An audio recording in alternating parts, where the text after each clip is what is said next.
શહેરમાં 29 અને 30 જૂનના રોજ વાઇબ્રન્ટ ગુજરાત રિજિયન કોન્ફરન્સનું આયોજન થવા જઈ રહ્યું છે.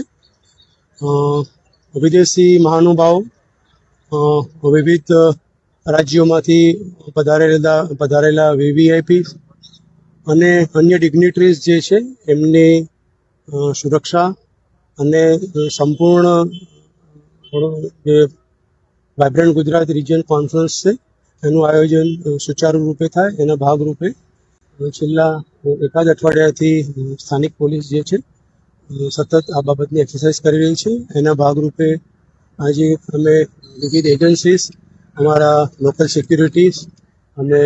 એસઆરપીની સાથે ત્યારે જોઈન્ટ એક આઉટર પેરીફરી જે છે એના એરિયા ડોમિનેશનની એક્સરસાઇઝ કરી રહ્યા છીએ. સમગ્ર જે કોન્ફરન્સ છે એ દરમિયાન 10 ડીસીપી, 21 એસીપી, 70 પીઆઈ, 100થી વધારે પીએસઆઈ, લગભગ 800થી 900 એએસઆઈ, હેડ કોન્સ્ટેબલ અને પીસીનો બંદોબસ્ત જે છે માનનીય સીપી સાહેબના માર્ગદર્શન